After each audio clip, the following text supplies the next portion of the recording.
Poliéster.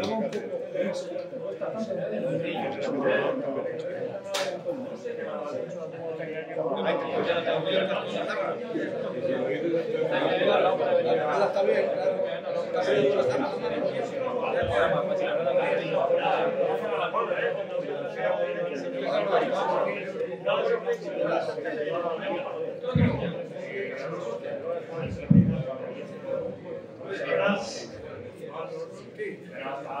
Alonso Moirado. Vamos a ir tomando así.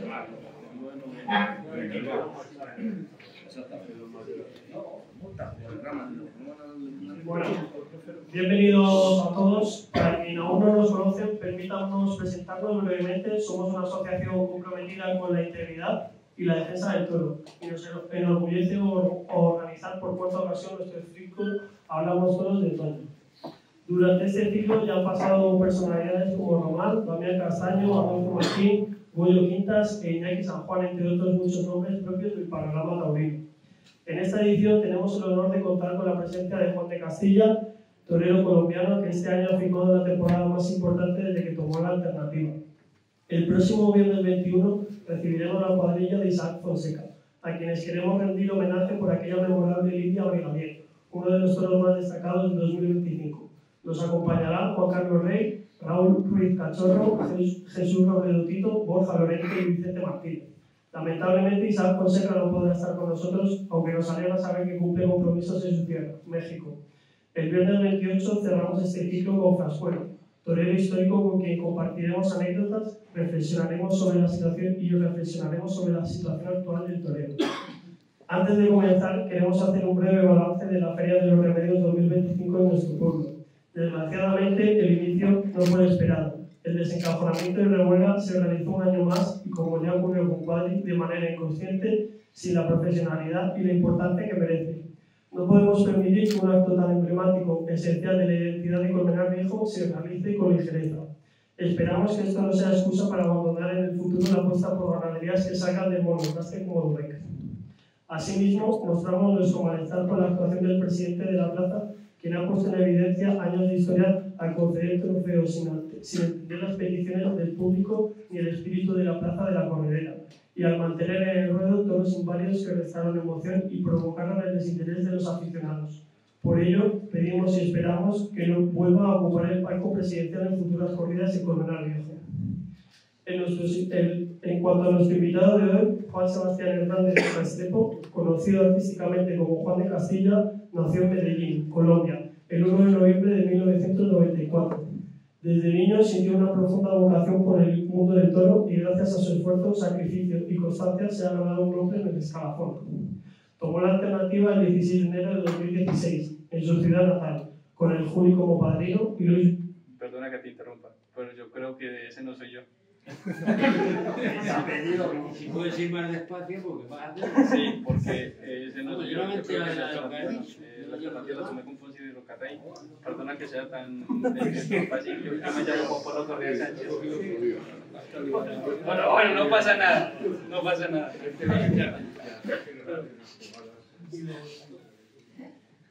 Bueno, pero esto sí que sí va a ser verdad. Si no, digamos que sí. El que sean cosas buenas no me molesta. Su trayectoria en España se ha caracterizado por la lucha silenciosa y la superación personal. Sin grandes apoyos ha sabido abrirse paso gracias a su entrega y firmeza. En la plaza. Su nombre comenzó a resonar con fuerza tras destacar actuaciones en las ventas enfrentando toros de ganaderías exigentes como Miura, Valdellán, Dolores Aguirre o Partido de Resino. Juan de Castillo se distingue por su temple, serenidad y autenticidad.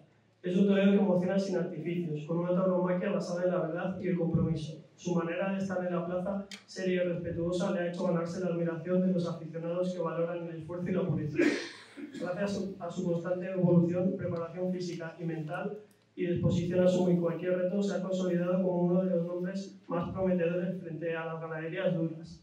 Representa un orgullo a la nueva generación de toreros colombianos que buscan abrirse camino en España, siendo un ejemplo de trabajo, humildad y pasión por el toreo. Este año ha destacado en plazas de Francia como Ortiz, Bayona o Mont-de-Marsan, y en España en plazas tan importantes como Pamplona y Madrid. Sin más dilación, vamos a dar paso al verdadero protagonista, Juan de Castilla. De nuevo, gracias a todos por acompañarnos y bienvenidos a nuestro ciclo.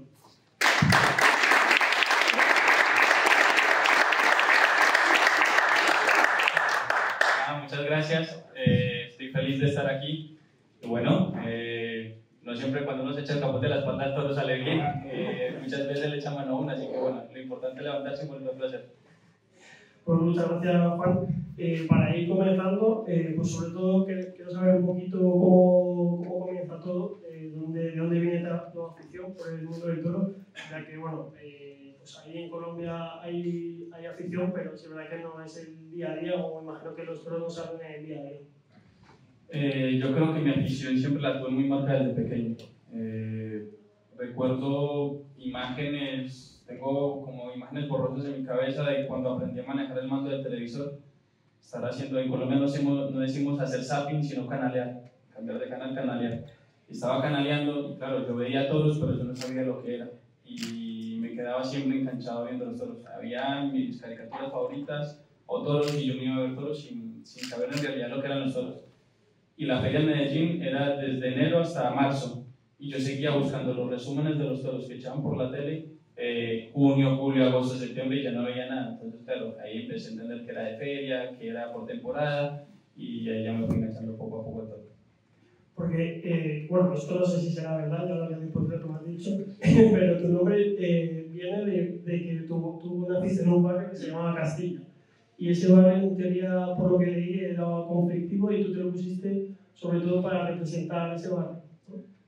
Sí, es verdad que yo nací en un barrio bastante difícil, un barrio muy conflictivo, un barrio muy pesado, sobre todo que en la época del narcotráfico, en el 90, fue un barrio difícil. Hay una historia muy famosa de un sicario de Pablo Escobar que pone una bomba en un avión de Avianca y mata a todas las personas menos a la persona que verdaderamente iba a matar, que no se subió en el avión. Pues ese sicario era de mi barrio y entre muchas otras personas, porque es un barrio muy grande, es un barrio de escasos recursos. Entonces lo que hacían los matones de Pablo Escobar era meterse en los barrios, darle dinero a los chicos, y los chicos que no tenían ni trabajo ni oportunidades, lo que hacían era tomar el dinero e irse a ser un militar de ellos, ser un sicario. Y claro, cuando yo empecé a torear, lo que siempre, tú empiezas a torear y la gente se empieza a ilusionar con lo que tú estás haciendo. Y recuerdo perfectamente un día después de un tentadero, se estaban tomando unas copas el ganadero y unos amigos, y empezaron a buscarme nombre artístico. Era la segunda o tercera vez que toreaba y había estado bastante bien para ser un niño. Y me preguntaron, ¿tú cómo te llamas? Y yo les dije, Juan Pablo Correa Sánchez. Y me dice, no, un nombre muy largo para los carteles. Me dice, Juan Sánchez puede sonar, pero Juan Pablo Sánchez en ese instante había un novillero, que ahora es matador de toros, que es Juan Pablo Sánchez. Entonces estaban en esos nombres. Y me preguntaron, ¿tú dónde vives? Y yo les dije, en el barrio de Castilla. Y todos se miraron como horrorizados, pues claro, era familia de la alta sociedad, eran personas muy pudientes y demás, y cuando les dije que era de Castilla me miraron como raro. Y a mí se me entró el demonio por el cuerpo. Yo vivo en un barrio que es verdad que ha sido difícil y eso, pero también hay gente muy buena, mi familia, mis amigos, mi entorno es extraordinario, gente trabajadora, y es que me dan no ser Juan de Castilla. ¿Cómo? Sí, yo ahora en adelante digo Juan de Castilla. Y un poquito en rebeldía también de eso, pues decidí no ser Juan de Castilla. A partir de cuando, bueno, tomas afición, los metas que veas todos, ¿cuál es la primera, por así decirlo, oportunidad que tienes de ponerte delante de una becerra? Imagino que fue en Colombia, y cómo surge esa oportunidad. Creo que tu tío político era ganadero, y de ahí vienen un poco las oportunidades que puedes tener. Sí, de hecho el primer contacto que yo tengo con un toro de lidia, o con lo que era el toro de lidia como tal, fue en su ganadería. Es el tío político de mi padre. Mi padre tiene una tía que está casada con un hombre que tenía una punta de ganado, y contrató a mi padre para que le construyera el palco de tiendas. Mi padre es albañil y le dijo, pues vente y construye el palco de tiendas. Y como no era una obra oficial del Estado ni nada, ni había reglamentación ni nada, mi padre me dijo, vente y me ayudas. Claro, yo le pasaba la mezcla, los ladrillos. Yo siempre he trabajado con mi padre y siempre me ha buscado la vida cada vez que he podido. Y claro, yo estaba ahí y vamos a echar un tentadero. Pero es que los tentaderos desde allí en Colombia son fiestas. Son fiestas y invitan muchísima gente. Formaron una pachanga buena ya. Claro, echan unas vacas y yo vi lo que verdaderamente a mí me motivaba, lo que me movía las entrañas, y le dije, papá, yo quiero ser torero. Mi padre soltó una carcajada y me dice, si tú le tienes miedo a las cabras, por delante de un animal de este. Y yo, sí, yo quiero ser torero. Y justo en ese instante echaron una becerra y salió un sobrino y matador de toros, y la becerra le pegó un palizón. Claro, y mi padre me miró así, se me cambiaba la cara y me dice, ¿tú quieres ser torero? Y yo, sí, yo quiero ser torero. Me dice, ven. Y yo iba para adelante sin coger una muleta en mi vida. Me dice, no, ya sé que sí, quieres.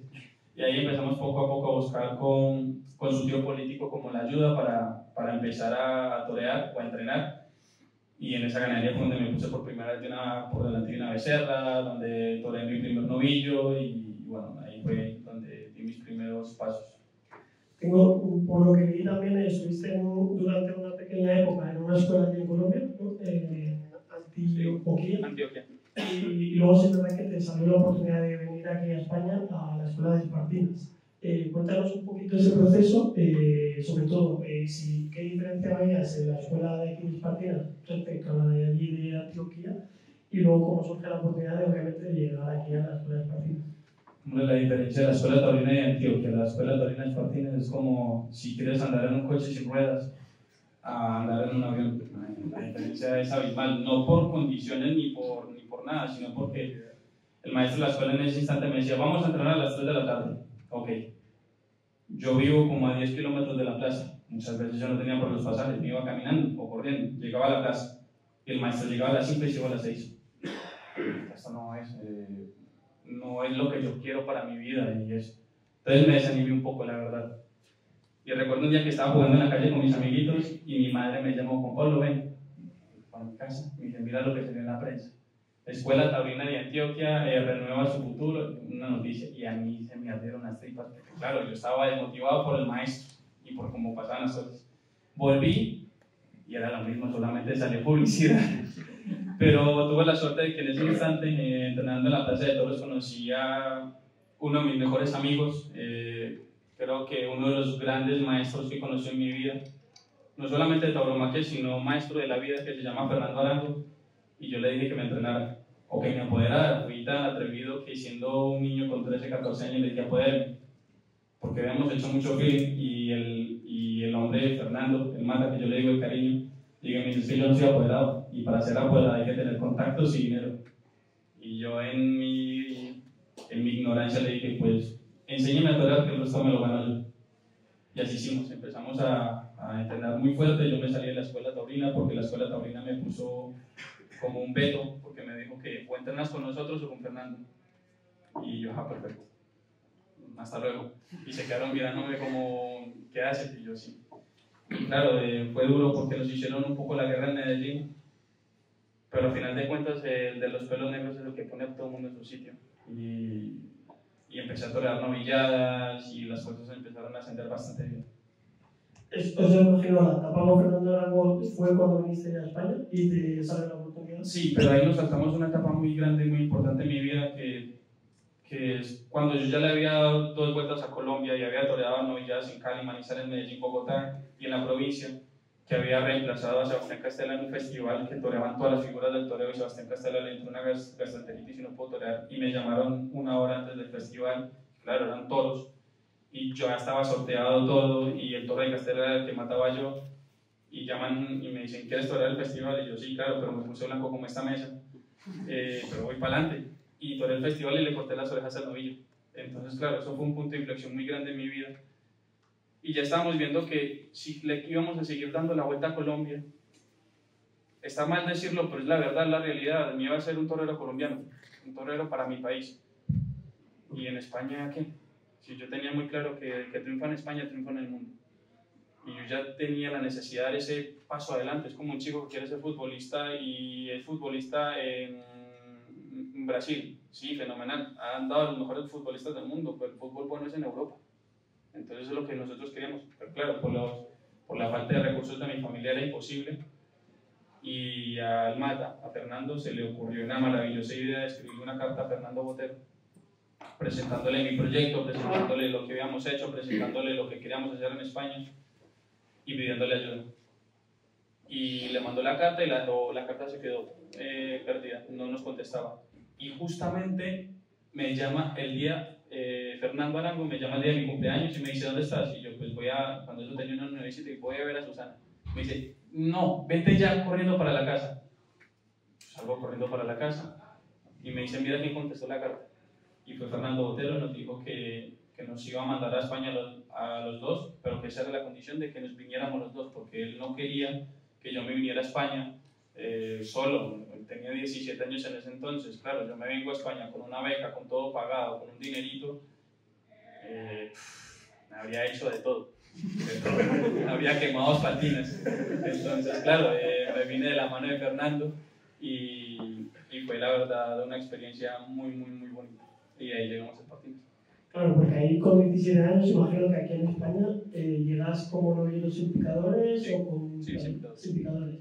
Y ese aprendizaje aquí en Espartinas, bueno, imagino que también el choque cultural y luego de estar fuera de tu familia, ¿cómo fue por así decirlo, ese momento? Y luego se nota que una vez ya instalada en Espartinas en la escuela, ¿cómo te veías frente a otros compañeros? Si te llevabas bien, si considerabas que eras competitivo frente a ellos. Fue muy difícil esa primera etapa. De hecho, el año y medio que viví en Sevilla fue muy duro. Fue bastante difícil. Los primeros meses en los que llegué, la complicación del cambio, llegué en invierno. Claro que es cuando un torero tiene que empezar a entrenar fuerte en el invierno. Llegué en el invierno, fue complicado. Eso fue un poco difícil, la convivencia con otros novilleros. Yo convivía con mi familia, no con otros toreros. Y claro, ya ahí empiezas a ver que ellos se pensaban que yo iba a llegar aquí, y está mal decirlo, pero se pensaban que yo iba a llegar como a su rollo o a su mismo nivel. Y claro, yo llegué con la ambición de ser torero, llegué con la supervisión de un matador de toros, de una persona adulta, con una mentalidad clara, que ya había hecho el camino. Entonces, claro, cuando ellos estaban de cachondeo y queriendo ir para Sevilla por la noche, me picaban arrastre. Claro, me decían, vete para Sevilla con nosotros. Y yo quería ir, pero no me dejaban ir. Entonces, eso fue lo que marcó muchísimo mi personalidad, de decir, quiero, puedo, pero no lo voy a hacer, porque no es lo que me conviene. Y fue duro porque ahí fue en esa etapa en la que, en los 17, que te crees el dueño del mundo y el que te las sabes todas. Claro, y muchos cates me pegó la vida para enseñarme que no era así. Entonces fue difícil. Se acabó un poco la beca del maestro Fernando Botero, que cumplió un año, y ya ahí estábamos jodidos. Yo también tuve un poco de habilidad con Fernando, que es muy organizado con el dinero. Ahorramos un dinerito, pero claro, el dinero que teníamos ahorrado nos aguantó 5 meses más. O sea que llevamos ya 17 meses en España y ya estábamos en números rojos. O pagamos el alquiler o pagamos la comida. Y entonces ya ahí él dijo, es más fácil que yo me consiga el dinero en Colombia y te lo mande a ti, que los dos estar acá buscándonos la oportunidad. Tú ya no eres un niño, ya tienes 18 años y medio, te conocen, tienes muy buenos contactos, vamos a seguir buscándote la vida, pero nos toca abrir nuestros caminos para que sea mucho más fácil para los dos. Y ahí fue cuando él se va para Colombia, y en eso yo me quedé solo en Sevilla con 18 años, 10 días. No estuve más tiempo solo, tuve una suerte tremenda, y ahí fue cuando ya el maestro Iván Fandiño me llama, que yo tenía muy buena relación con él, que maté un festival con él en Medellín, y me dice, bicho, vente para Guadalajara, que yo estoy apadrinando un centro de alto rendimiento para toreros. Y yo, sin dudarme 2 veces, cogí maletas y me dice, tráete lo necesario. Y yo, sí, lo necesario. Aparecí en Espartinas con Espartinas en Teresina con todo, trajes, muletas, capotes. Bueno, claro, cuando me ven llegar con todo el equipaje, me dice, ¿te echaron de tu casa? Y yo, es que vengo para mi casa, yo ya no tengo casa, esta es mi casa ahora en adelante. Y ahí empecé mi etapa en ese etapa. Porque lo de Iván Fandiño, ¿cómo llega? O sea, ¿es de la escuela? ¿Es de alguna novillada? ¿Cómo llega esa oportunidad? Cuando empieza esa rivalidad de Iván Fandiño con David Mora, que empiezan mano a mano a torear juntos y empiezan los dos a ascender, claro, esa ola tan fuerte llega a Colombia y todas las empresas también lo ven. Y a Fandiño lo contratan para torear en la Feria de Medellín, el festival y una corrida de toros. Torea la corrida de toros y va a matar el festival. Y en el festival, pues claro, llegan todas las figuras del toreo, que son todas las figuras las que torean el festival, y yo estaba ahí en Patio de Caballos porque yo también lo toreaba. Claro, llegan todos y tenían como cierto cachondeito, y llega Fandiño y todo el mundo se puso serio. Y claro, yo estaba en mi rincón porque son las figuras del toreo, estaban hablando a su rollo, a su aire, y yo en el mío. Estaba solo. Y Juan Niño se vino hacia mi lado y empezó a hablarme. Empezamos a hablar. Y de ahí creamos una bonita amistad. Y me dijo, cuando estés en España me llamas y te vienes al campo conmigo, sin problema. Y así hice. Cuando llegué a España lo llamé: maestro, ya estoy por aquí. Me dice: perfecto, bajo a Sevilla en 2 semanas. Bajo a Sevilla y me empezó a mover por el campo, me llevaba al campo. Me arreglaba novilladas que él podía, que tenía mucha mano. Me acuerdo que me puso una novillada en Llodio, en el norte, muy cerca de su pueblo, de Orduña, y empecé a torear. Me puso una novillada también en la Huerta del Rey, en Burgos, me puso una novillada en Cabanillas del Campo. Entonces, claro, me da juego. Pero a la que me daba juego también, por ejemplo, me acuerdo en Cabanillas del Campo, que estoy así liándome el capote cuando lo veo pasar, y yo: mierda, está el maestro acá, entonces claro, toca apretar mucho más. Y me acuerdo que con el segundo novillo, el primero le había cortado 2 orejas, y el segundo novillo pues era el más fuerte. Y yo: no, a este le tengo que cortar mínimo el rabo. Venía el novillo rematando en todos los burladeros súper bien, y yo: no, esta es la mía. Y le voy a pegar una tafallera, sin pegarle ningún lance, y el novillo me echó mano, y desde la rodilla hasta el pecho me arrancó el traje, sin mover ni un centímetro. Pegó un traje, y yo quedé así como: mierda, estoy desnudo, de un momento para otro, de nada. Me meto al callejón, me empiezan con esparadrapo a tapar lo que se tenía que tapar, y sigo toreando. Y le brindé ese toro a él, apoderado. Le corté las orejas, pero de esos detalles que te acuerdas en tu vida, de que tienes que apretar hoy, porque hoy es un momento importante. Y gracias a eso, pues cuando nos regresamos a Sevilla, se va Fernando, se entera que ya estoy solo, y me dice: vente para acá. Entonces esos son los detalles que con el tiempo te enteras. Por esta tarde te ganaste esto. Entonces al final de cuentas siempre hay que apretar. Oh, qué bueno. Luego, claro, el debut con picadores era en Guadalajara, ¿no? Sí, claro, imagino que un poquito ya la figura de Iván Fandiño ya se te mete con picadores, ¿no? En esa parte. El maestro se portó tan bien conmigo que hasta me consiguió un apoderado. Me consiguió un apoderado de su máxima confianza, un gran amigo del maestro. Se llama Álvaro Polo, ahora mismo es el apoderado de Ginés Marín, una ganadería que se llama Polo Sainz. Y en ese entonces me estaba apoderando a mí, y claro, él dio esa novillada y me puso a torear. Pero es verdad que siempre que toreaba y el maestro no podía acompañarme, siempre se enteraba de todo, y siempre me decía: en este novillo, en este momento de la faena, te faltó hacer esto, te sobró esto, muy bien por esto. Se enteraba de todo, yo no sabía cómo. Iba al campo y se enteraba de cómo estaba en el campo. Entonces la verdad eso fue un acompañamiento muy, muy importante para mí. La etapa de novillero con picadores, imagino que tiene su fuerte aquí en España, ¿no? O sea, toreas diferentes novilladas y luego también la hace aquí en Colombia. ¿Qué diferencia veías entre, pues, sobre todo, torear novilladas con picadores aquí en España y en Colombia? Hombre, que acá las novilladas con picadores son lo que en Colombia son las corridas de toros. Aquí yo me tragué, por ejemplo, yo debuté con picadores en Sacedón. La segunda novilla la toreé en Calasparra, o sea que ya saben lo que estaba toreando en Calasparra, y la tercera novilla la toreé en Arganda. Y en Arganda me acuerdo de matar una novilla de Jaral de la Mira, me salió un toro con 580 kilos. Claro, cuando yo lo veo salir, yo no les creo que hayan echado esto, eso parece un buey. Y sí, y era el toro, y estoy muy bien con ese toro, lo pinché, si no le corto las 2 orejas. Pero sobre todo el volumen. Pero entre otras cosas, que el toro acá es mucho más definido. El toro acá el toro te marca cómo va a ser acá. Colombia, por la falta de raza, por tantos años sin refrescar, por siempre lo mismo.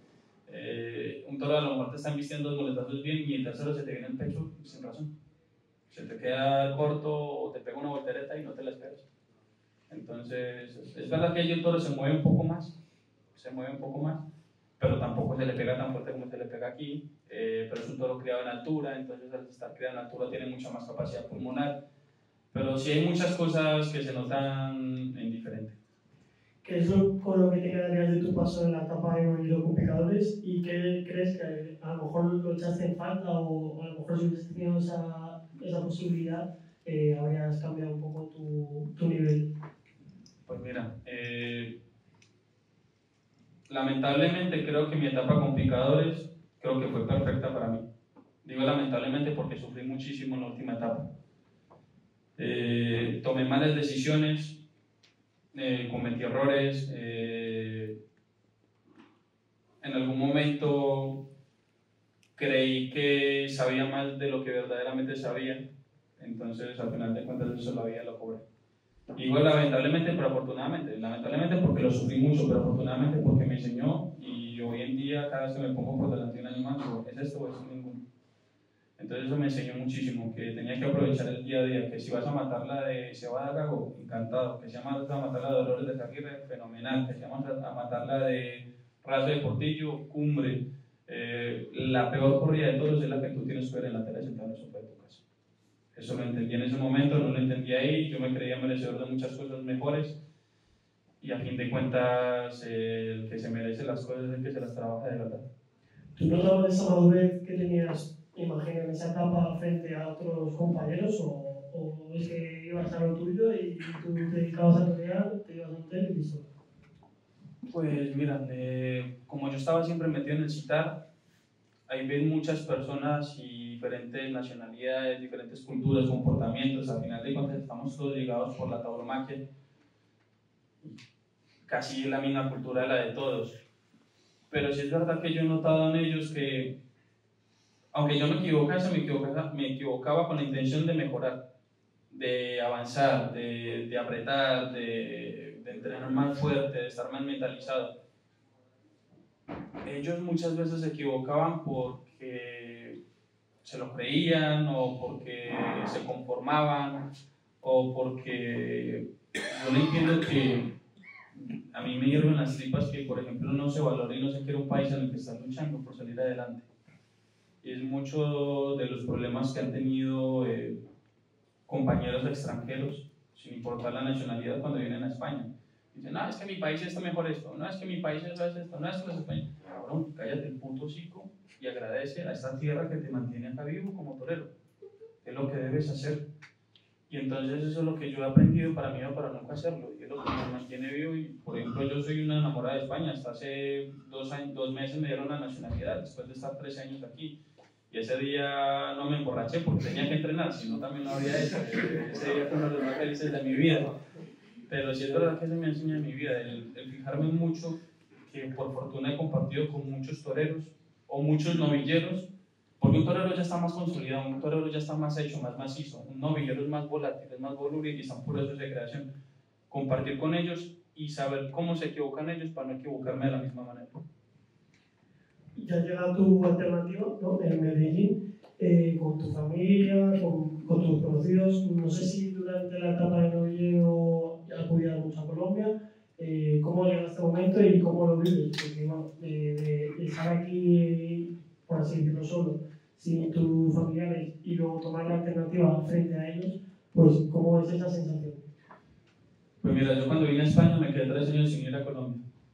3 años que no volví. Desde el 2017, perdón, desde el 2012 al 2015. Regresé a una novillada, corté las orejas. Al año siguiente regresé y maté una encerrona, 6 novillos para mí solo.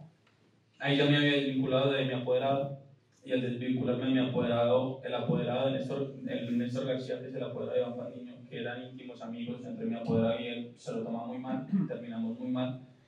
Y el maestro Iván Fandiño, por respeto a su apoderado, me dice, bicho, yo te quiero como un hijo, pero entiéndeme que por respeto a mi apoderado, pues me tengo que alejar de ti.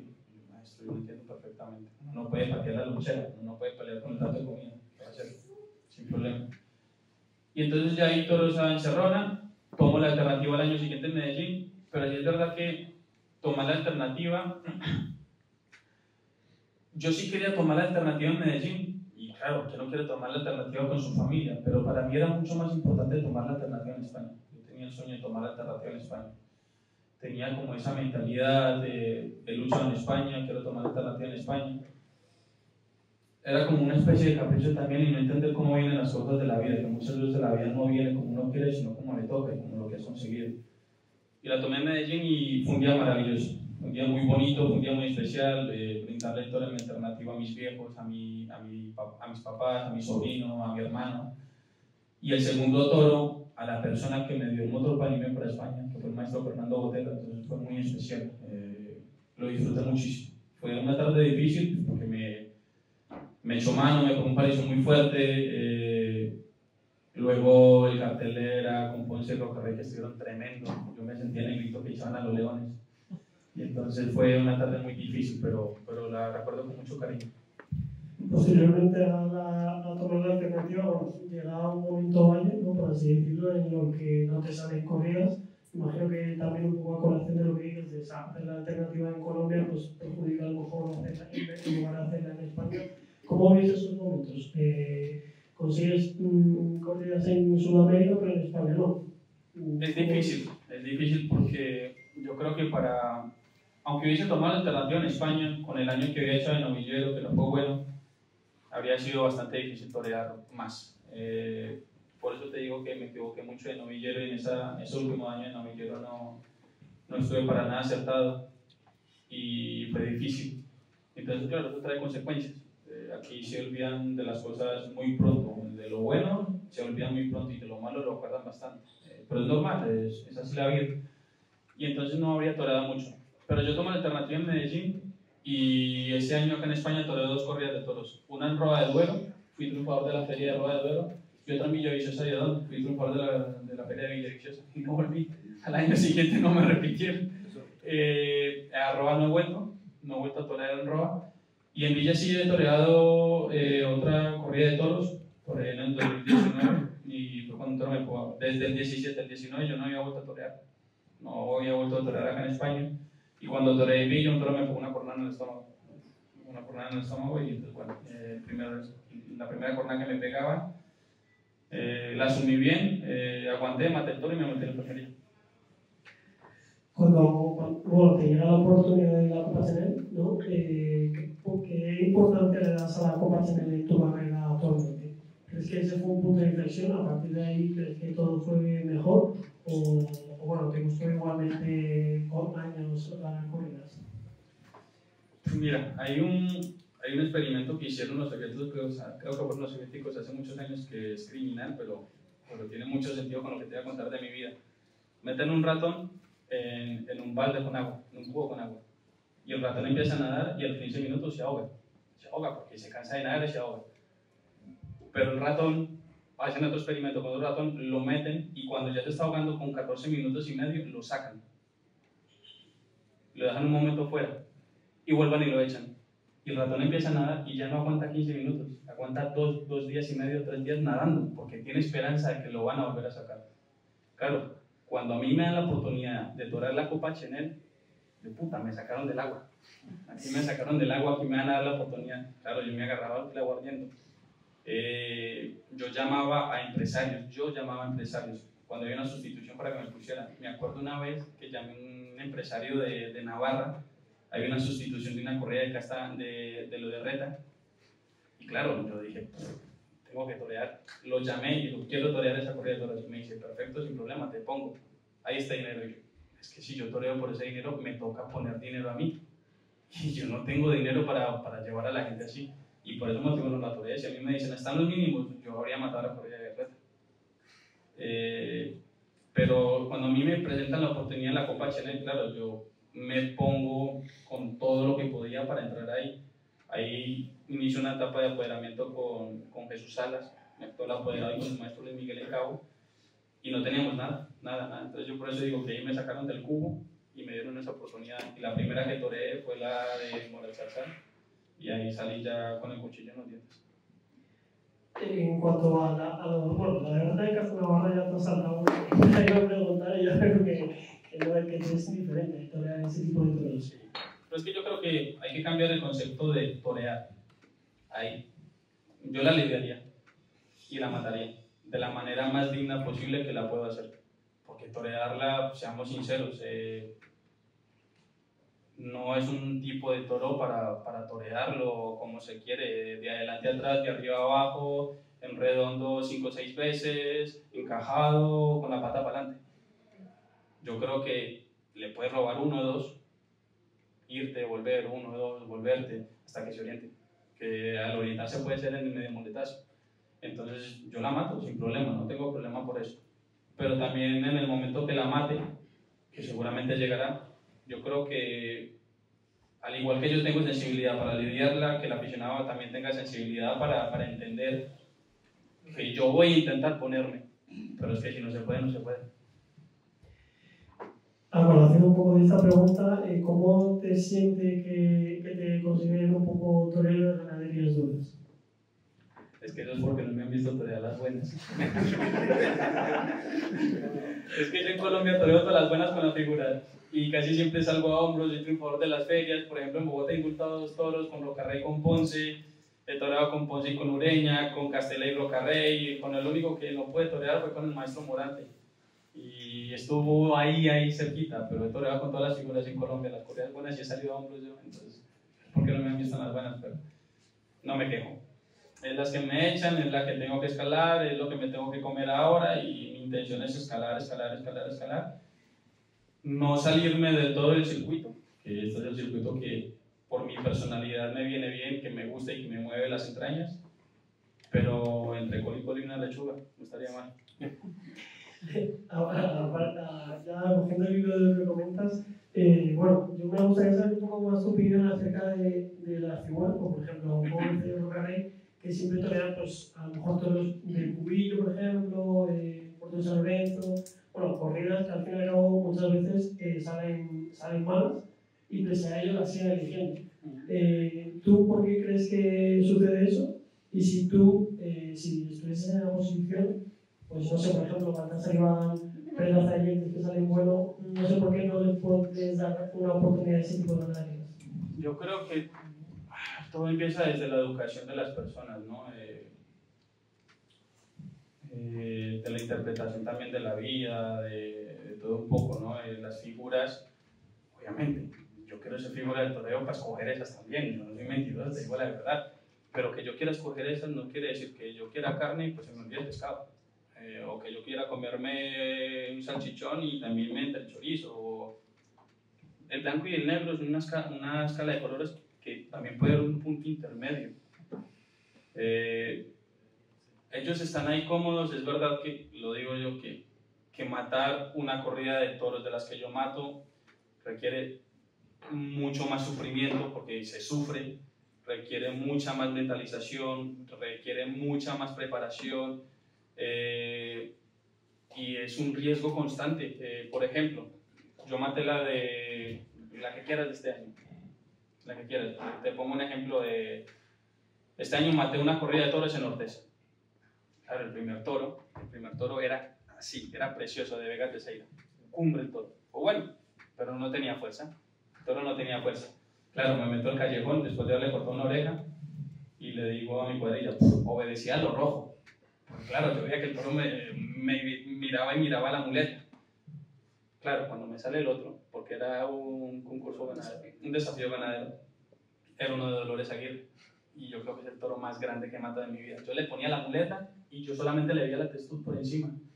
Yo no lo veía, yo no le veía el morro al toro. Y malo, duro.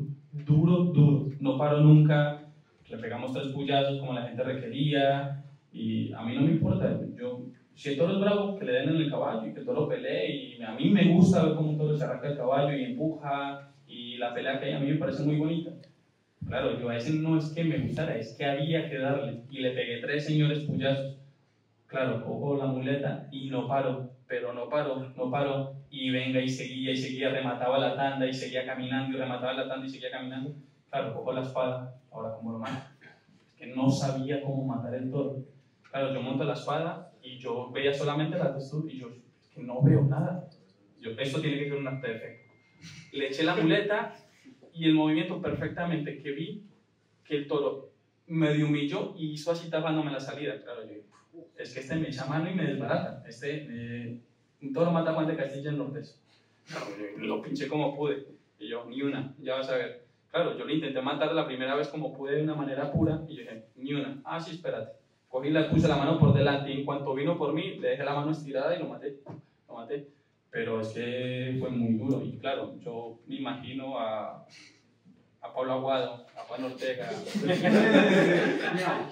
matando este toro y yo creo que lo más fácil y lo más probable es que no lo intenten pegar un muletazo. Entonces entiendo por qué se quieren agarrar tan fuerte a las corridas que matan, sobre todo por la educación y por el concepto que tienen ellos del toreo tan arraigado, de que el toreo es ese, es la naturalidad, es el disfrutar, es el arte, la espontaneidad, es el gusto, es el estar toreando y tener la capacidad de sonreírle al público porque no estás sufriendo, porque estás disfrutando. Claro, yo remataba con el de Dolores Aguirre, invitaba a la cuerda y yo, ¿qué hago? ¿Por dónde le meto mano a este? Claro, porque no podía parar. Pero también me gusta esa guerra. A mí me educaron para esa guerra, tengo muy metida esa guerra y me gusta. Por ejemplo, imagínate que yo soy triunfador en San Isidro, al año siguiente me encantaría venir y torear 2 corridas de toros, si son 3 mejor. Pero una dura y una buena. Eso es lo que me gustaría a mí. Lo que me ha dicho Baltasar Iván es mi ganadería favorita. No porque la haya el maestro Luis Miguel, es que yo me hice en Colombia una ganadería muy similar en Castel Contreras que se llama Mondoñedo. Le he indultado toros, le he cortado las orejas a los toros, cada vez que voy a Colombia le toreo la corrida de toros. Me encerré con 6 toros sin querer porque tenía un mano a mano a Bolívar, lo metieron en la enfermería y tuve que matar 6. Entonces es mi ganadería favorita. Y claro, es exactamente igual que Baltasar Iván. Lo que pasa es que Baltasar Iván conserva mucho más la bravura, el temperamento, la raza. Esta está un poquito más irregular, Mondoñedo, pero a mí me encanta Baltasar Iván. Por ejemplo, Pedraza de Yentes, viendo todo lo que le echaron a Fonseca, o la corrida que echaron en Madrid. Claro, encantado, feliz de la vida, y así las que me quieran nombrar. Una vez que, bueno, ya así aprovechando, ya que estamos así un poco con el tema de las figuras, ¿qué opinas de la cita? Imagino que me vas a decir también, a lo mejor sí, tú estás pendiente de que sí, pero cuéntame cuál es tu opinión y crees que se debería perseguir. Sí, sí se debería perseguir, porque al igual que yo me juego la vida con los toros duros que me los echan en punta, si tú le dices a Pepe Escolar, ganadero, vamos a darle un poquito que te arranca la cabeza, debería ser lo mismo igual. Perdón, a lo mejor con eso me pego un tiro en un pie, pero ellos matan las buenas. El billete es así de grande, lo tienen todo a favor. Y aparte de eso también, y yo mato las duras, el billete es así de chico. Y mato todos los días uno que me quiera arrancar la cabeza y en puntas. O todos en la cama, todos en el suelo. Yo creo que sí se debería estar perseguido y debería estar castigado. ¡Ojo! Digo una cosa, no estoy de acuerdo en nada con el afeitado, pero tampoco estoy de acuerdo con que le saquen punta. Yo he matado muchos toros este año que se han sacado punta. Yo he matado muchos toros que me han sacado punta, y claro, en medio después al destasadero viendo, y claro, y veo, y digo, es manipulación. Es manipulación de astas. Debería ser igual de castigado, igual. Porque, está bien, yo decido jugarme la vida. Yo decido ponerme por delante de un animal. Me han pegado cornadas muy fuertes. Y vuelvo y me pongo. Es decisión mía. Pero deja las cosas que sean naturales. Es antinatural que tú le cortes las puntas de un toro y es antinatural que tú le cojas y le saques punta a un toro. Yo creo que para cortarle las puntas hay que tener un poco hay que tener falta de vergüenza. Pero para sacarle punta hay que ser un cabrón.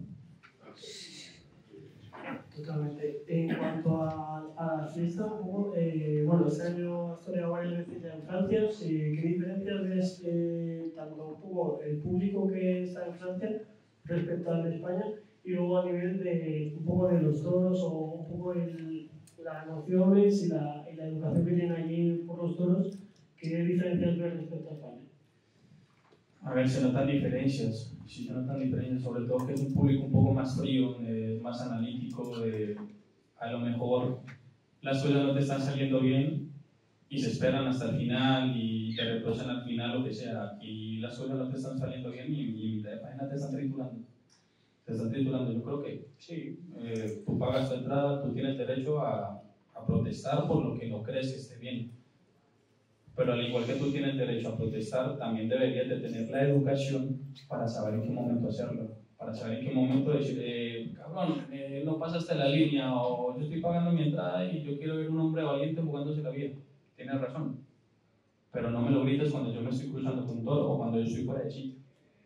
Que al final de cuentas en Madrid, un torero, por ejemplo, que no esté a la altura de las circunstancias o del público, por muy bueno que sea el toro, no le corta las orejas. O sea, que yo no llegue arriba, no le cortan las orejas. Grite más o grite menos, la indiferencia de la gente va a evitar que corte las orejas. Bueno, eso. En Francia, no te lo digo, se quedan callados. Pero es que ese silencio en Francia es horroroso. Uno intentando que la gente diga, ay, por lo menos, y nada. Es difícil. Pero también es una afición muy buena. Sabe medir muchísimo, sabe medir el esfuerzo, te valora el esfuerzo, te valora te valora la entrega, te valora que aunque tú no tengas nada por delante, aprietes, te lo valoran bastante. ¿Crees que también los empresarios de aquí de Francia tienen más memoria que, bueno, que ya nos han puesto varios ejemplos de aquí en España, pero crees que hay en Francia, si tú actúas de forma correcta y tienes triunfo, te valoran para el año que viene? ¿Por qué crees que aquí en España no se hace de esa manera? Yo creo que sí tienen un poco más memoria, pero también tienen más memoria porque lo que vas a Francia es mucho más selecto, es mucho más escogido, es mucho más milimetrado. Acá en España, es que España es el epicentro de la tauromaquia mundial. En España ves de todo, desde el más malo, que le deberían de quitar el carnet, hasta el que más nos guste. Desde la ganadería más mala y mansa, hasta la ganadería que más nos ilusiona. Y se ve con mucha facilidad, se ve muy asiduo, es mucho más natural ver eso. En Francia no. En Francia hacen la feria, por ejemplo en Francia yo sé que ya están trabajando en las ferias, ahora, que es noviembre, y vienen trabajando desde octubre y septiembre, para las ferias que son en agosto, septiembre, octubre del año que viene. Entonces ya están trabajando, son por comisiones, son mucho más milimétricos en ese aspecto.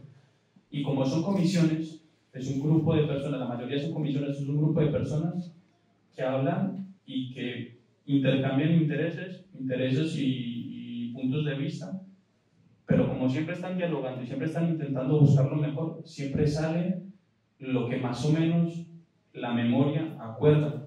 En cambio acá en España es verdad que hay muchas plazas que sí te dan esa oportunidad de repetir cuando estás muy bien, pero como hay tanto y hay tantos toques de puerta, y cuando la puerta se cae te tocan la ventana, y cuando no estás van y te tocan en tus sueños, es más difícil que se acuerden de lo que ocurrió. Bueno, aprovecho para deciros que podéis preguntar, que esto está siendo una nueva entrevista. No, tú no. Enhorabuena por la nacionalidad. Y si has toreado toros más grandes que los de Ceret, y en más puntas. Sí. Yo por ejemplo, yo creo que el toro más grande que tuve en mi vida fue el de Dolores Aguirre. Ese de Dolores Aguirre que maté en Ortes era gigantesco y está muy en puntas, el segundo toro de Pamplona, el de José Escolar, era muy grande, era un güey, y para matarlo me tocó hacer malabares para sacarle la espada con el descabello. Ese toro, yo vi la retransmisión luego cuando estaba de camino a torear en Ceret, y decía Domingo que le metiera la espada con la espada ya adentro, decía otra espada. Yo pensaba, ¿cómo yo le voy a meter la espada? Eso se lo hace Morante y no pasa nada. Lo hago yo y no vuelvo a torear en mi vida. Que se le vaya vivo, que eso también es de toreros. Ya se me han ido toros vivos y eso no es de toreros, Tú eres matador de toros. Entonces, claro, es verdad que era un toro muy difícil, era un toro muy difícil para matar, pero tenía que buscar en las vueltas como sea. Pero sí he matado toros muy grandes. En cuanto a temporadas, imagino que esta temporada última ha sido la más importante de tu carrera, pero ¿con cuál te quedarías y cómo, una vez que empiezas a torear más corridas durante el año, cómo te amoldas a ello? O sea, sí que este año imagino que ha sido de las temporadas más importantes que has tenido. ¿Cómo te has conseguido amoldar a ello? Porque bueno, imagino que es complicado tener una corrida o dos al año, pero claro, tener 15 o más corridas este año también tiene que ser complicado, sobre todo, me imagino, por la preparación. ¿Cómo has vivido ese momento? Nunca me ha costado trabajo, la verdad. Siempre he estado, por fortuna, muy preparado y muy mentalizado, siempre. No sé si han visto algunos que salió una especie de mini documental del CART en México, de que está en Juan Toro, se llama CART, Vivir en Torero, creo. Y claro, yo he entrenado como un cabrón, y mi forma, como yo siempre he estado en escuelas y ahora estoy en una escuela, pero no soy alumno sino monitor, y estoy también ahí ayudando. Y muchas veces me toca hablarles, entrenar con ellos, decirles cosas. Yo creo que la mejor manera de enseñar es dar ejemplo. Entonces yo no les puedo decir a un chico, levántate y corre, o cruza la línea y ponte cerca, si yo no soy capaz de hacerlo. Entonces en el CAR, yo me acuerdo que habían tres horarios de entrenamiento. A las 5 de la mañana para todos los que veíamos gorditos, para los que veíamos más gorditos, a las 5 de la mañana a correr. Luego entrenamos todos de 7 a 10 de la mañana, bueno, entrenaban todos los chicos de 7 a 10 de la mañana, y yo entrenaba con ellos. O sea que yo ya llevaba a las 10 de la mañana 2 entrenamientos. y a las 8 de la noche entrenaban los maestros. Yo entrenaba con los maestros. Claro, yo llegué del CAR fuerte, no, lo siguiente. Y no toreé nada ese año en España. Pero yo ya seguía con esa regularidad, con ese entrenamiento, con esa mentalización. Y aún así, cuando pasé lo que conté de que a Bolívar un toro le pega una paliza y lo mete en la enfermería, yo maté 6 toros de Mondoñedo a 2.500 metros de altura. Y eso se nota ahí, se nota muchísimo. Y no tuve problema, cuando me ha tocado quedarme con 4 novillos en Madrid, no tengo problema con eso. Aquí tenemos una pregunta. Buenas noches. Yo te quería preguntar qué opinas sobre Damián Castaño y cuál sería tu cartel soñado, incluyendo en qué plaza. ¿Cómo te llamas? Diego, muchas gracias. Primero, Damián Castaño, me parece que es un gran torero, que de alguna manera, él no tanto, sino Gómez del Pilar, pero que son los 2 toreros que tengo por delante que voy detrás, intentando rebasarlos por alguna curva, porque claro, es que estamos matando todas las mismas. Entonces yo me siento ahí a ver en qué curva se abren un poquito más para metérmeles por dentro. Son toreros que son las que están toreando, todas las que yo quiero torear. Bueno, las que quiero torear no, las que me están poniendo a torear. Entonces, claro, yo quiero torear también en esas ferias, en esas plazas, que se me dé el mismo cartel y el caché, por ejemplo, Tebrona y Sabrona este año en San Agustín. Para mí eso es maravilloso, maravilloso. A mí me encantaría.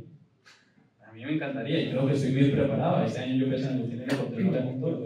Con el otro corrí muchísimo, muy rápido, estoy muy fuerte, pero porque no tenía ni uno. Pero claro, a mí me parece que también es un muy buen torero.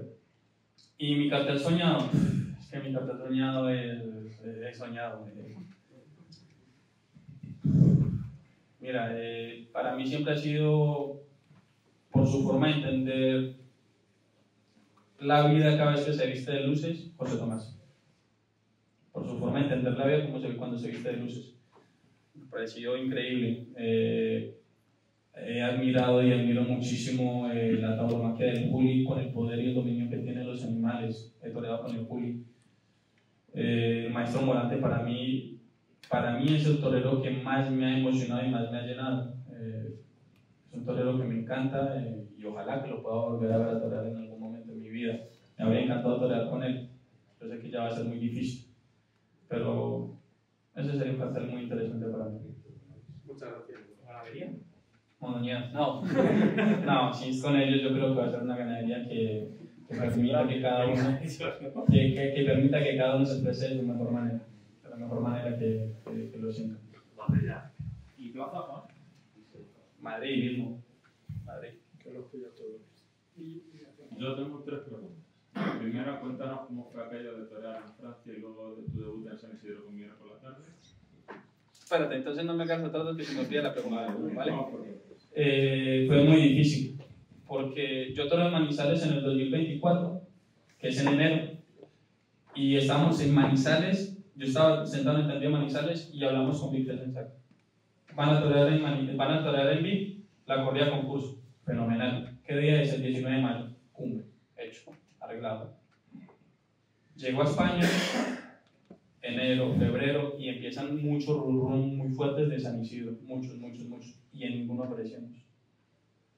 Y un día estaba hablando con el maestro Luis Miguel que tenía que ir a las ventas por una cosa de las escuelas taurinas, y me dijo: Juan, acabo de hablar con la empresa y no cuentan contigo para la feria. Y yo estaba trabajando en Sending, yo estaba metiendo paquetes, y yo, puta madre, yo estaba endemoniado, yo estaba que quemaba la empresa. No pasa nada, ¿qué vamos a hacer? Me dice: ya te llamo, que me están llamando otra vez. Cuelgo el teléfono, yo sigo acomodando paquetes. No me llaman. Dígame, maestro, me dice: ¡vamos! ¡Toramos en Madrid! Yo, ¡bien! Le digo: ¿cuál? La Emira. Yo, ¡ay! Claro, matamos la Emira. Y llega y me dice el maestro: vale, matamos la Emira. Cuando empiezan a pasar los días, llama a la empresa y dicen: oye, ¿cómo le van a hacer que ustedes ese día torean en Víctor Sensac? Y le dijimos: no te preocupes, ya lo tenemos organizado. Y ¿ahora qué hacemos? Claro, ¿qué haces? Le dices que no hay Víctor Sensac, que ya habías dado tu palabra, y no vuelves a Víctor, ni a toda esa parte de Francia, ni a todo el turismo de Francia, que es lo que yo quiero para salir adelante. Le dices que no a Madrid, ¿En cuánto tiempo no vuelves a Madrid? Empiezo a buscar helicópteros privados. Lo primero que se me ocurrió, un helicóptero, 14.000 euros. Tengo la cotización, 14.000 euros. Desde San Sebastián hasta Cuatro Vientos, ni siquiera es de Víctor Sensac. Empezamos a buscar. El maestro Luis Miguel Encabo, con un contacto muy bueno suyo, arregló una avioneta privada que nos iba a recoger a 40 kilómetros de Víctor Sensac en un aeródromo que se llama Aus, y de ahí volamos a Cuatro Vientos. Ya lo teníamos hecho. Yo ya tenía todo planificado. Yo vuelo, salgo de la plaza con mi avioneta, llego a Cuatro Vientos, me voy al Wellington, me cambio, me ducho, como algo y a vestir otra vez.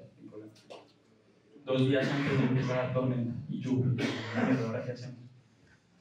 Y cuando eso, unos amigos viajaban a verme y ellos me veían, salían corriendo de la plaza, iban hasta Toulouse, en Toulouse cogían un vuelo comercial y llegaban a Madrid, salían del vuelo y se iban para la plaza, y supuestamente les daba tiempo. El maestro Luis Miguel vio las cosas tan negras que le dijo a mis amigos: compren 2 vuelos para nosotros. Compraron los 2 últimos vuelos que quedan del avión. Claro, yo me levanto por la mañana, abro las persianas del hotel y llueva y caiga, llueva, qué mierda. Es que yo no creo ni siquiera que pueda atorar en Vic. Es que yo no creo que vaya a atorar en Vic hoy. Llego a la plaza, antes habían hablado con Sánchez Vara y con Chacón, les pidieron autorización porque yo mataba tercero y sexto, y lo único que queríamos era, en vez de matar tercero y sexto, era matar tercero y quinto. No pedíamos nada más, que se cambiara el turno de los toros y yo mataba el quinto. Que en realidad el afectado iba a ser Chacón, y Chacón dijo: sin problema, tengo muy buena relación con Chacón, para adelante. Pues matamos a ese toro, le cortó la oreja, me cambió una furgoneta, y desde Vic a Toulouse estaba lloviendo, cayendo la mundial. Pues el maestro Luis Miguel lo ve la Fórmula 1 y lo contratan, Corría, yo creo que pasé más miedo en la carretera que en la plaza, matando la corrida de toros con el agua hasta las rodillas. Y claro, pero de las personas que yo me subo a un coche y tienen que correr y me subo tranquilo con él, porque conduce cumbre y a muy alta velocidad. Y el plan B que teníamos si no salía lo del avión era un amigo desde Vic con un coche, con Choco, desde Vic a Madrid en coche, a toda mierda. Íbamos a llegar por el paseillo, pero ya lo teníamos hecho más o menos. Un promedio de 180 190 llegábamos. Entonces, claro, yo llego al aeropuerto, todavía con el añadido puesto, me lo quito, sí, ya vestido de calle, me subo al avión, me siento a mis 2 asientos y se van en el avión y despegamos. Bien, menos mal, porque estaba lloviendo increíble. Si nos retrasan media hora el vuelo ahí, reventados. Entonces, claro, aterrizamos en Barajas y empiezan a llamar al maestro Miguel: ¿dónde están? Y el maestro me dijo: Juan, haz un directo de que ya estás en Barajas, cabrón, porque nos van a matar a los 2. Claro, yo hago un directo y yo al principio le digo: maestro, no se conecta nadie. Y claro, al no conectarse nadie era que todo el mundo estaba pendiente en la plaza. Total, llego a la plaza y estaba Álvaro de la Calle. Yo habían llamado a Álvaro de la Calle por si no llegaba yo para matar la corrida. Me vio Álvaro de la Calle y me dio un abrazo así: torero, bienvenido, enhorabuena. Me cambié en el patio, en la sala de los toreros, que hay un salón precioso para los toreros, corriendo. Salgo y no había nadie en el patio de toreros, nadie. Faltaban como 45 o 50 minutos para la corrida de toros. Así que llegué con tiempo, así que eso. La segunda pregunta. La segunda, si no me equivoco, tu presentación en Madrid fue en septiembre del 23, ¿no? ¿De Matador del Toro? Sí. Como Matador de Toros, un toro de Sobral, también, ¿no? Uno, la confirmación, uno de Partido Resina. El segundo del lote. Y el segundo fue de Sobral. Y no se dio la oreja. Para mí, humildemente, creo que faltó un poco más de mando y dominio para el toro, para el premio de la oreja. Hablamos sobre ese toro y cómo lo viviste, porque también, hombre, sí es verdad que es negarte la oreja a ti, que no otros pesos bien dado, pero en puridad para mí no era de oreja. Bueno, ahora me lo comentas. Y luego también la situación crítica que está viviendo el toreo en tu país, que si no me equivoco este año son las últimas ferias, pero que viene, si crees que se puede revertir eso y qué va a pasar con las ganaderías. Ok, vale, con el tema de Madrid, bueno, eso es lo bonito de la tauromaquia, que la tauromaquia siempre es subjetiva, que cada quien tiene su percepción y es totalmente respetable. Pero con ese toro pasa mucho miedo, mucho. El maestro Luis Miguel, cuando coge la muleta, siempre está en el cañón y me dice: más o menos hazle esto por aquí, por allá y eso. Y siempre te decide de rodillas al centro o trágale y sufre. Eso lo vimos tan complicado, tan difícil, que el maestro me dijo, Juan, lo que puedas es salte con el papel. ¿Le diste distancia? Y yo dije, pues vale. Y me fui para los medios y le puse la muleta. Y se arranca como un obús. Un toro muy difícil. Lo que me dices del mando, yo creo que el mando se puede tener con un animal que tiene cierto punto de nobleza. Ese toro no tuvo nobleza nunca. Soltaba mucho la cara, tenía mucha agresividad. La movilidad que él tenía y la fuerza que tenía la utilizaba para sorprender, para venir por dentro, pero no para intentar hacer lo que... A mí me gusta el toro bravo. Y una de las condiciones del toro bravo es humillación y repetición. En la humillación y sobre todo continuidad. El toro no humillaba, el toro soltaba mucho la cara, el toro era muy irregular. Entonces, claro, templarle los muletazos a un animal que te viene soltando tanto la cara es bastante difícil. Por el izquierdo no tuvo un pase. Y bueno, lo maté muy bien. No me dieron la oreja. Yo creo que sí era de oreja, la verdad. Pero yo prefiero que en Madrid, el día que corté 1 o 2 orejas, sean de verdad, a que personas, por ejemplo, imagínate que yo corto la oreja y tú me dices, yo creo que te faltó. Igual que estabas tú, seguro que 300, 400, 500 personas habrían pensado lo mismo. Y yo no quiero ir por la calle en algún momento de mi vida y que tú me digas, yo creo que esa oreja no era tuya. Que a mí me digan, esto no me pertenece, me duele. Entonces yo prefiero ir a Madrid y el día que haga pum, como le diga, sí señor, ahora sí. Entonces eso es lo que yo quiero. El día que vaya a Madrid, pum, de verdad, con las 2 horas, que cuando esté pasando por todos los sentidos, no solamente por el 7, todo el mundo diga de verdad, no, venga, a la ligera. Eso es lo que yo quiero para mí. Y con el tema del toro en Colombia y la tauromaquia en Colombia, dicen por ahí que cuando ves las barbas de tu vecino cortar, con las tuyas a remojar. Pasó en Colombia. Perú está amenazado. Venezuela está muy jodida. Ecuador está muy jodida. Y mira lo que está pasando en México. Ustedes están muy blindados aquí, Francia se acaba de blindar también. Pero nos han dejado solos. Nos han dejado solos. Yo creo que todo el sector taurino nos dejó solos en Colombia. Seguramente habrán muchas personas que hicieron cosas altruistamente y que nadie vio. Eso está claro, seguro. Y pongo mis 2 manos en el fuego y estoy convencido que los hicieron.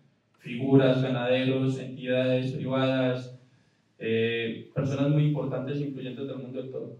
Pero aún así sigo pensando que mucha gente nos ha dejado solos. ¿Qué hizo? ¿Qué pasó? Se montó un gobierno en el que interpretaba que la tauromaquia era solamente de derechas y de los ricos, nos dio en la cabeza, nos reventó, y ahora los que más van a sufrir son las personas que comían día a día de la tauromaquia. No de la tauromaquia, los campesinos, los mayoralos, los vaqueros, eso. No va a pasar nada con las personas que son dueños de las ganaderías, las venden para el Perú, para Ecuador, para Venezuela, o las matan por carne, y en esas tierras que tienen, que todas las ganaderías de Colombia, que conozco en Colombia, son cumbres, meten ahí ganado en corte, mucho más rentable, mucho más barato, menos problemas, más ganancia, blanco en botella. No va a pasar nada negativo para ellos, lo único es que les quitaron el hobby. ¿Tienen mono de toros? Me vengo para Europa. ¿Tengo mono de toros más cerquita? Me voy para Ecuador, para Venezuela. Ya está. Por eso no va a ser el problema va a ser por todos los toreros que estaban allá, por todos los banderilleros, por los campesinos que sí vivían del toro de Lidia, por las personas que encargaban y que vivían al diario de la tauromaquia. Ahora mismo estamos jodidos. ¿Cómo se puede revertir eso? Dicen que una ley tumba otra ley. Que creemos otra ley que se está ya moviendo a ver, que la aprueben y que se intente aliviar. Pero yo estoy seguro que hasta que no cambie el gobierno va a ser imposible. ¿Este año el último o el siguiente? 27. Pero no me preocupa tanto el tema de la tauromaquia en mi país. Me preocupa es el tema de mi país como tal. Mi país está hecho una mierda. Hecho una mierda. Yo me acuerdo de chico que yo iba por Colombia y una vez se nos quedó pinchado un coche, en la rueda de un coche, nos bajamos, lo estaba desmontando mi papá. Cuando mi papá es más moreno que yo, se le queda la cara blanca. Yo en ese momento no entendía por qué. Y con los años él me contó, yo le pregunté, viejo, ¿te acuerdas de ese día que venimos a la carretera y vos le cambiaste la rueda? ¿Por qué te pusiste blanco? Yo vi que tu actitud cambió mucho y yo soy muy aprensivo para esas cosas. Yo veo que una persona cambia de actitud y se la nota. Me dice, ¿te acuerdas que yo me quedé blanco? Porque yo cuando saqué la llanta, con lo que se había pinchado era con el percutor, con el seguro de una granada. Entonces claro, con la anilla que quitan para que sea el seguro de la granada, con eso se pinchó la rueda. Y yo me acuerdo que con mi hermano yo jugaba por donde se va el agua, por los desagües, con un montón de cositas doradas y plateadas. Eran los casquillos de los fusiles. Claro, entonces era una zona de conflicto. Yo me voy de esa época.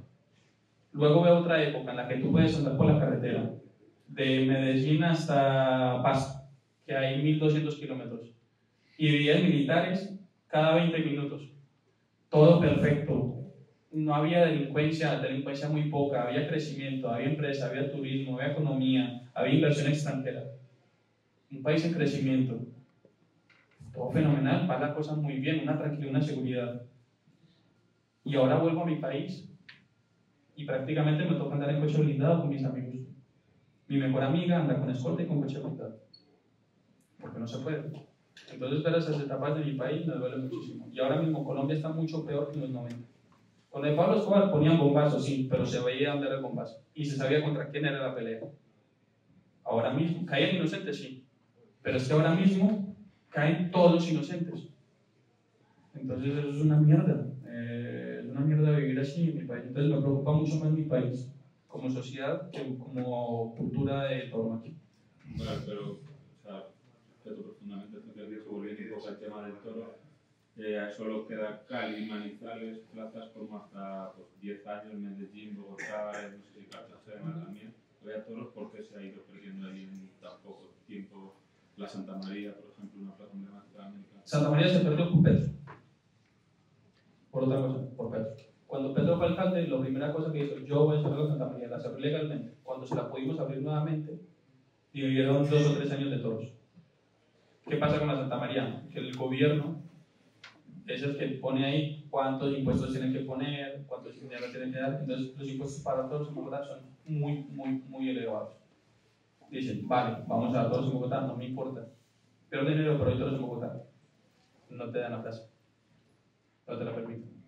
En Medellín pasó igual. En Medellín era el 51% de la Fundación San Vicente de Paúl y el 49% del gobierno. Hacen una estrategia ahí. El 51 se lo venden al gobierno y el gobierno no da permisos para todos. Por la Corte Constitucional estamos avalados, pero él dice no, yo no voy a prestar un espacio para que den toros, que es la Macarena, den toros donde quieran. Perfecto, montamos una portátil, vamos a dar una portátil, no, no pasan nuestros sistemas de seguridad ni nada. Tienes todas las trabas para que no se den toros, todas las trabas. ¿Qué pasó a eso? Que quien se debió de haber defendido la tauromaquia no la ha defendido como se debe de hacer. Mucha gente me dice, ¿tú qué has hecho por los toros en tu país? Yo, claro, yo he hecho mucho por los toros en mi país. Yo desde que soy novillero estoy haciendo cosas por mi país y por los toros. Me acuerdo de la Encerrona, por ejemplo. Las entradas en Medellín eran muy costosas. Y a mí se me ocurrió la idea, hablé con el empresario y me la aceptó. La idea era la siguiente. Yo necesitaba que la plaza se llenara de niños. Y le digo, no demos las entradas gratis, que no hay nada peor que dar algo gratis, porque la gente se me la acostumbra. Pero pongámoslo simbólico, que cada niño entra a la plaza de toros o con un dibujo, o con un cuento, o con una canción escrita, o con alguna cosa que represente y que le cueste trabajo, alusivo a los toros, pensar en el toro. Esto es lo que yo hice. Y ese niño entra con 2 adultos. Al final tenemos como 1.600 niños.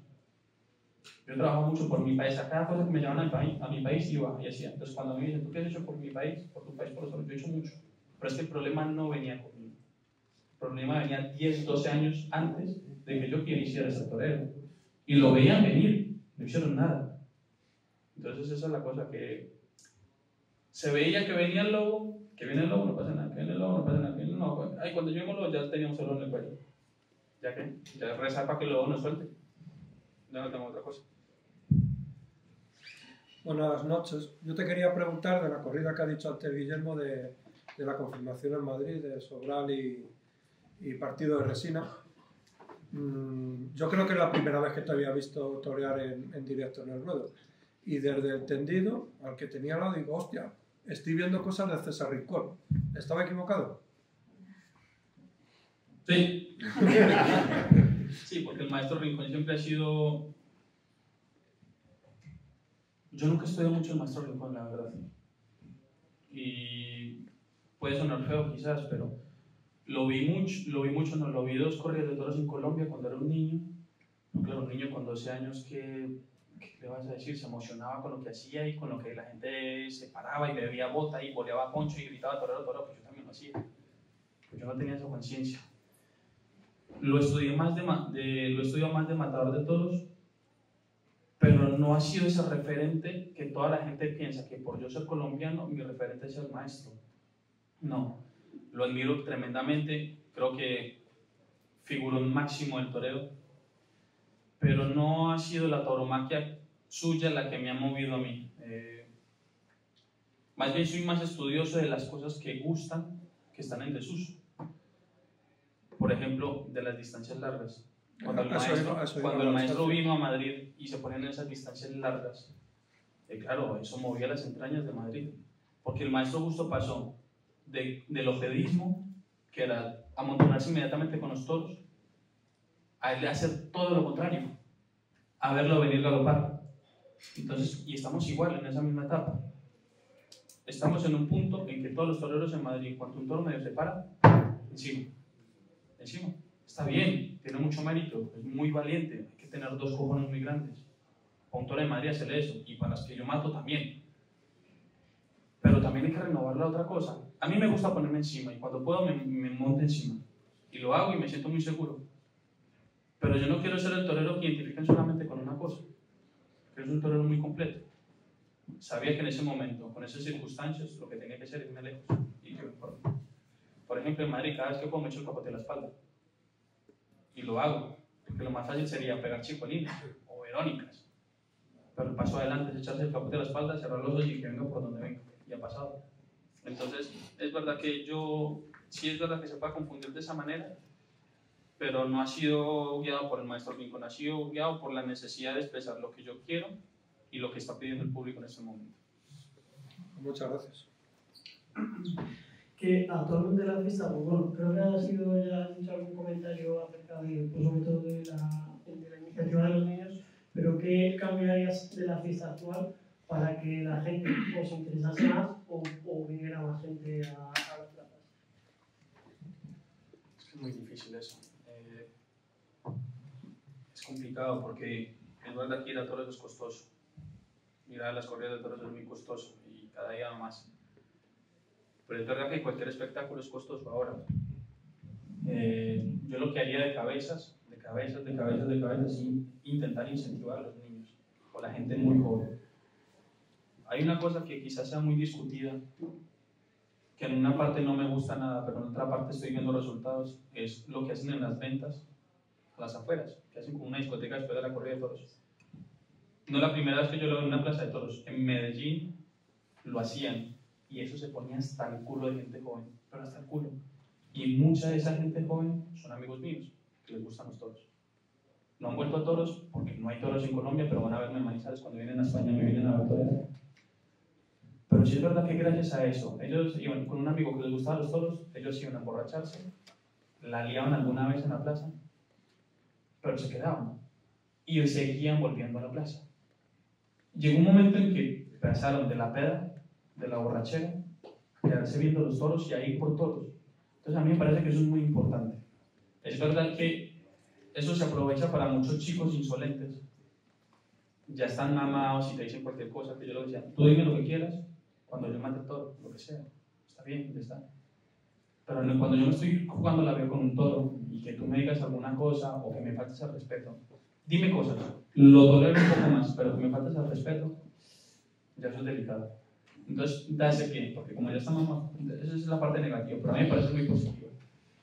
Pero por otra parte, un ejemplo en las ventas, ¿cuántas aulas y cuántos salones grandes tienen las ventas? ¿10? ¿Mal contados? Porque no crean una ludoteca. Tan fácil y sencillo, ¿ves?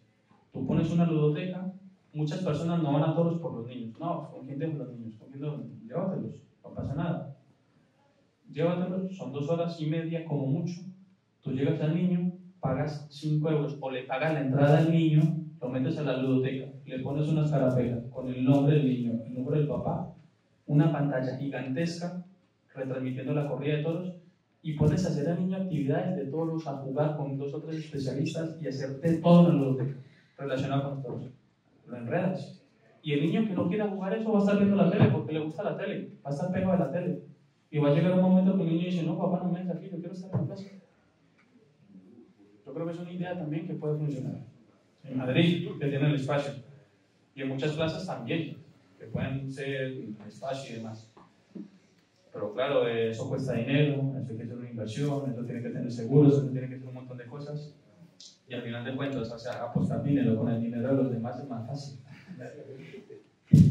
Para ir acabando, no me quiero olvidar de tu trabajo, de estar ahí en la paquetería.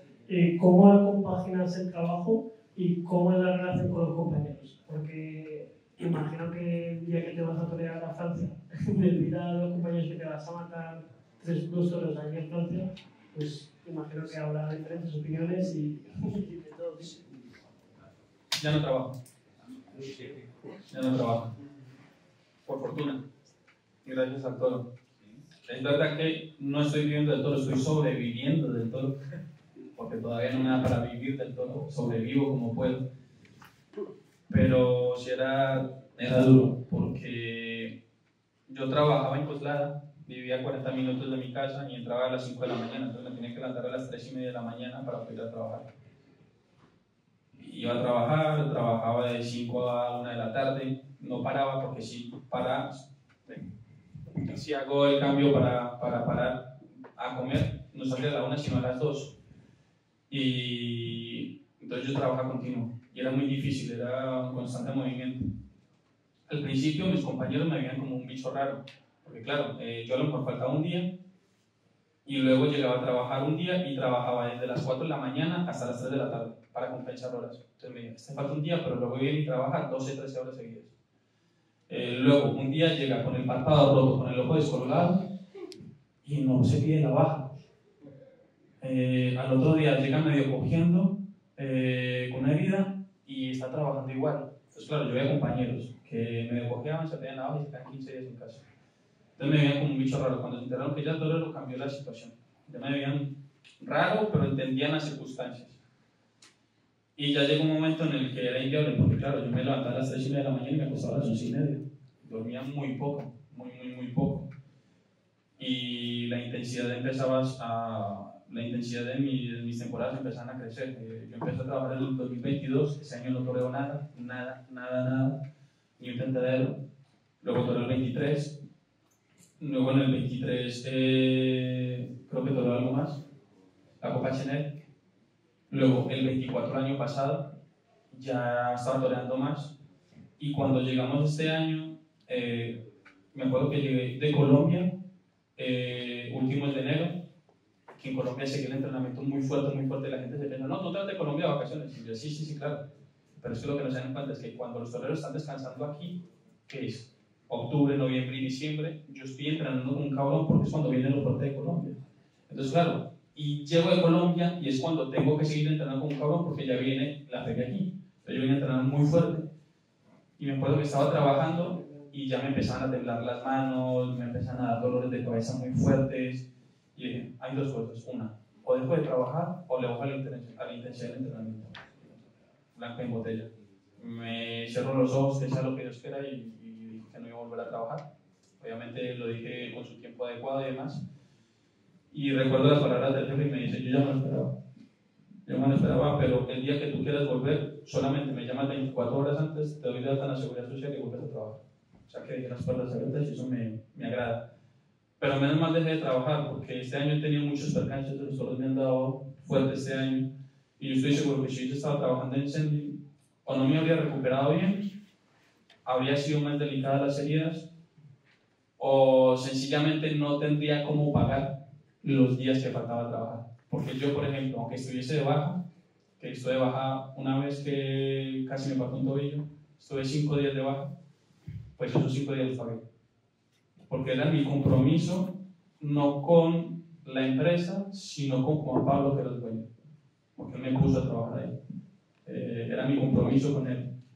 De hecho, cuando ocurre lo de la Dana, la empresa que también tenía una sede en Valencia, quedó reventada.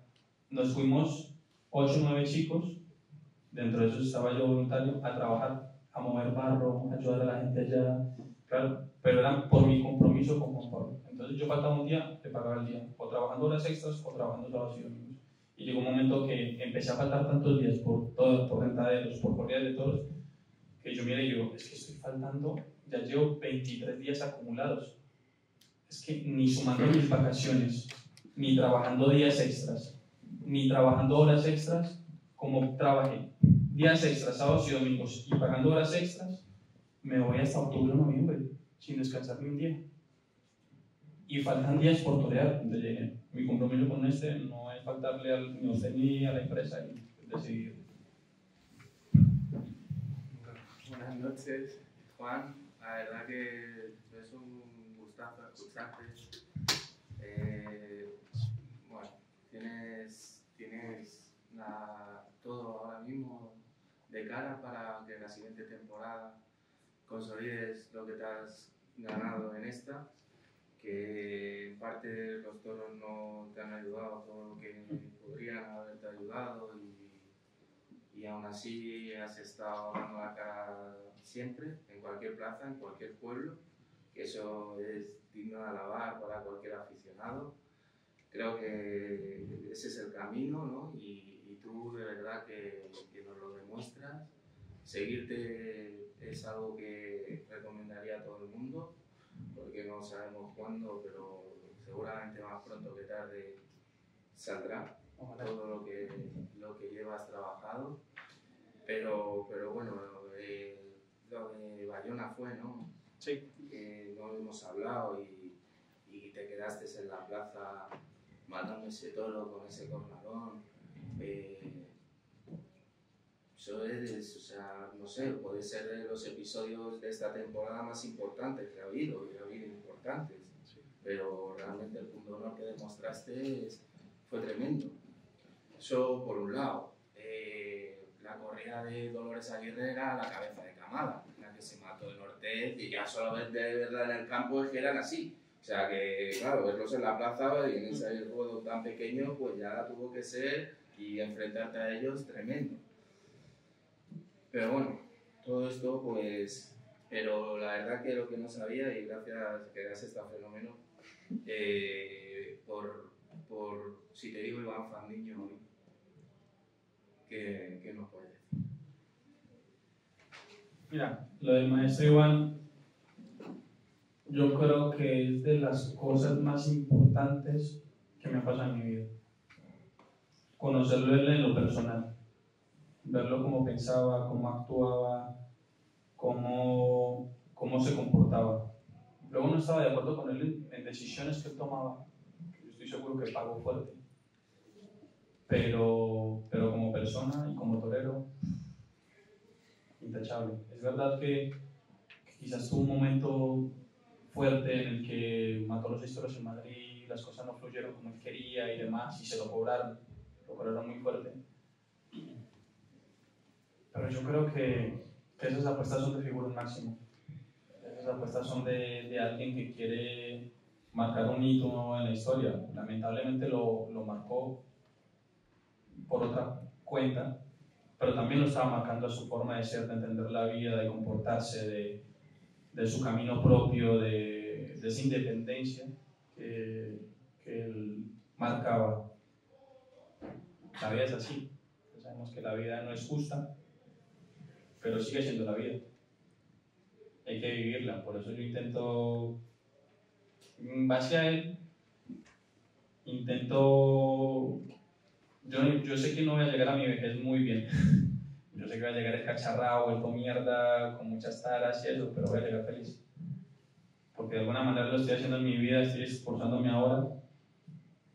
Porque la vida sabemos que la tenemos ahora y mañana no sabes cómo si vaya a estar. Sobre todo cuando un hombre decide vestirse de luces, pasan estas cosas. O que corte las orejas, o que te peguen un cornalón, o que un toro te mande para otro barrio. Y ese es el claro reflejo de que creo que los héroes en esta sociedad siguen existiendo, se visten de luces, a pesar de que muchas personas no lo vean así. Es verdad que ya no salvamos a la abuelita que estaba en la casa incendiada ni bajamos un gato del árbol, como hacían los héroes de la televisión. Pero si nos ponemos un traje de luces, nos jugamos nuestra vida, y gracias a eso hacemos que los que pagan el entendido de alguna manera se sientan realizados, o sientan en su interior cómo se le mueven las entrañas, De eso lo hacemos con entrada de luces y jugando en la venta. Bueno, John Fandiño es el mejor reflejo para eso.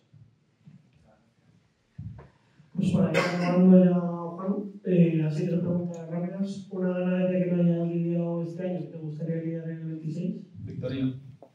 Una plaza que no hayas estado en el 25, que te gustaría estar en el 26. Sevilla.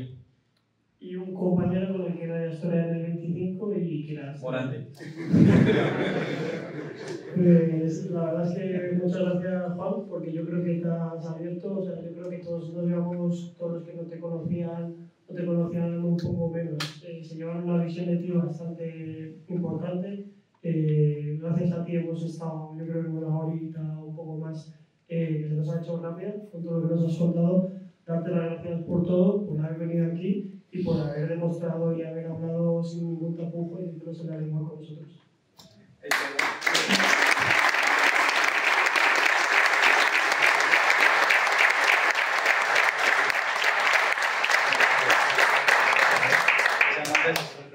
Que sean más veces.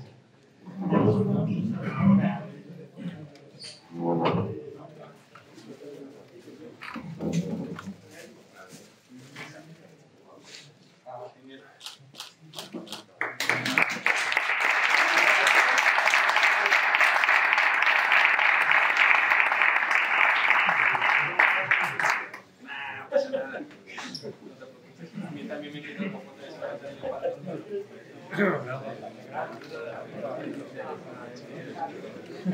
Bueno, y a todos recordaros que estamos con la rifa de cada Navidades, que podéis participar con 2 euros ayudando a la asociación y ganar un premio. Estas cosas se hacen por la rifa, ¿eh?